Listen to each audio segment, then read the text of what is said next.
नमस्कार साथियों, स्वागत है आपका अपने YouTube चैनल भाषा निकेतन में। साथियों, हिंदी भाषा साहित्य एवं व्याकरण के कुछ महत्वपूर्ण प्रश्नों पर हम एक सीरीज 2020 क्वेश्चंस की सीरीज शुरू की है। उसका यह पार्ट सेकंड है और इससे पहले जो एक पार्ट दिए हैं उसको आप देख सकते हैं।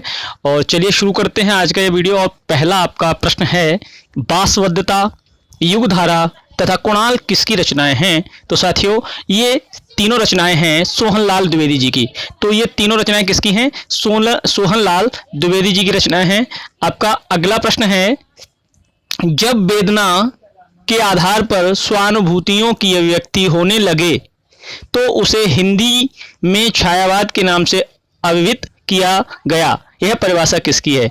यह परिभाषा है जयशंकर प्रसाद की। किसकी है? जयशंकर प्रसाद की है। क्या है? दोबारा पढ़ लेते हैं। जब वेदना के आधार पर स्वानुभूतियों की अभिव्यक्ति होने लगी तो उसे हिंदी में छायावाद के नाम से अभिहित किया गया है, जाना गया है। तो यह परिभाषा दी है जयशंकर प्रसाद जी ने। तो आपका अगला है प्रश्न कि नीरजा, यामा, दीपशिखा, सांध्य गीत किसकी रचनाएं हैं? कौन कौन सी? नीरजा, यामा, दीपशिखा, सांध्य गीत ये रचनाएं हैं महादेवी वर्मा जी की। किसकी हैं साथियों?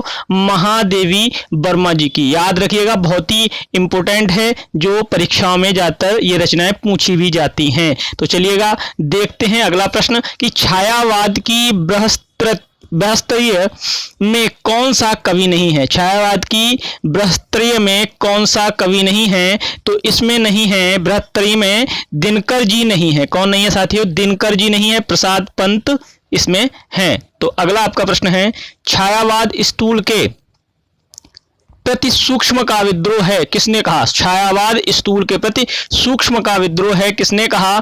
तो यह कथन है साथियों, याद रखना है, डॉक्टर नागेंद्र का। किसका है? डॉक्टर नागेंद्र का कथन है कि छायावाद स्थूल के प्रति सूक्ष्म का विद्रोह। आपका अगला प्रश्न है, युगधारा, प्यासी पथराई आंखें एवं भस्मांकर के रचयिता कौन हैं? तो ये तीनों रचनाओं के रचयिता हैं नागार्जुन जी। कौन है साथियों? नागार्जुन जी। बहुत ही इंपोर्टेंट, आपसे पूछा भी जा सकता है। देखिएगा आपका अगला प्रश्न, 1935 ईस्वी में यूरोप में कहाँ प्रगतिशील लेखक संघ की स्थापना हुई? 1935 में यूरोप में कहाँ प्रगतिशील लेखक संघ की स्थापना हुई? तो साथियों यह हुई पेरिस में। कहाँ पर? पेरिस में हुई थी। ठीक है साथियों। आपका अगला प्रश्न कि प्रगतिवादी काव्य दृष्टि क्या है? प्रगतिवादी काव्य दृष्टि क्या है? तो साथियों इसमें ऑप्शन जितने हैं उसमें है उत्तर आपका वर्ग चेतना प्रधान। वर्ग चेतना प्रधान प्रगतिवादी काव्य दृष्टि है। देखिएगा अगला प्रश्न है, निम्नलिखित में से प्रथम तार सप्तक में कौन सा कवि है? निम्नलिखित में से प्रथम तार सप्तक में कौन सा कवि है? तो इन सभी कवियों में अज्ञेयजीत प्रथम तार सप्तक में हैं। आपका अगला प्रश्न, डॉक्टर शंभुनाथ सिंह के अनुसार नवगीत परंपरा के सूत्रधार।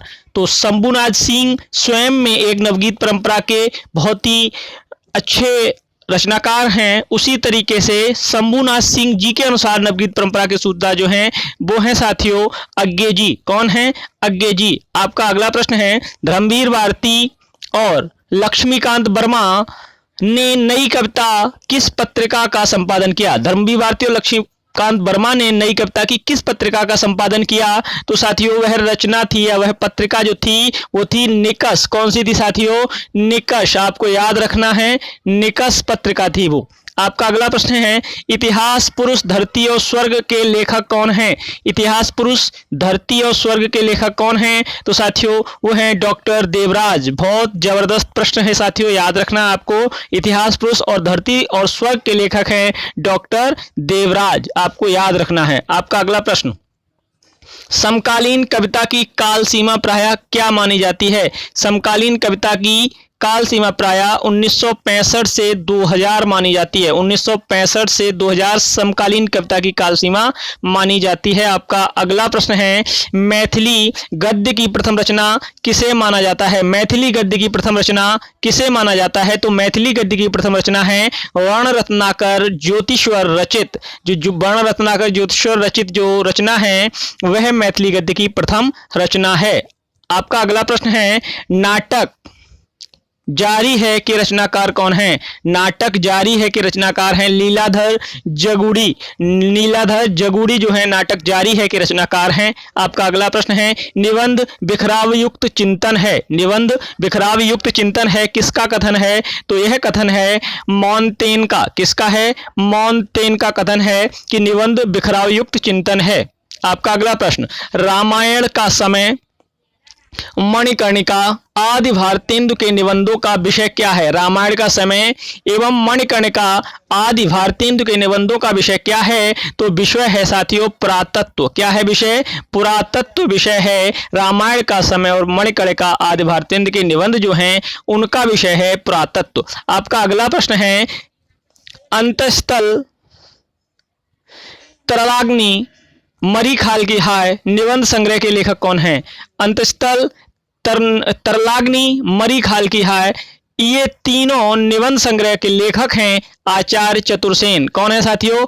आचार्य चतुरसेन अंतस्थल तरलाग्नि और मरीखाल की हाय निबंध संग्रह के लेखक हैं। आपका अगला प्रश्न है, श्रृंखला की कड़ियां किसकी रचना है? श्रृंखला की कड़ियां किसकी रचना है? तो साथियों श्रृंखला की कड़ियां महादेवी वर्मा जी की रचना है। और आपका आज का आखिरी प्रश्न है, कौन तू फुलवा बीननहारी, कौन तू फुलवा बीननहारी के रचयिता के रचनाकार कौन हैं? तो ये रचनाकार हैं विद्यानिवास मिश्र। कौन है साथियों? विद्यानिवास मिश्र। तो साथियों आशा करते हैं ये महत्वपूर्ण 20 प्रश्न आपको बहुत ही पसंद आए होंगे, और अगर पसंद आए हैं तो चैनल को सब्सक्राइब करें, लाइक करें और अपने साथियों तक शेयर भी करें। और यदि आपको PDF चाहिए तो आप हमारे टेलीग्राम चैनल से जुड़ सकते हैं, भाषा निकेतन।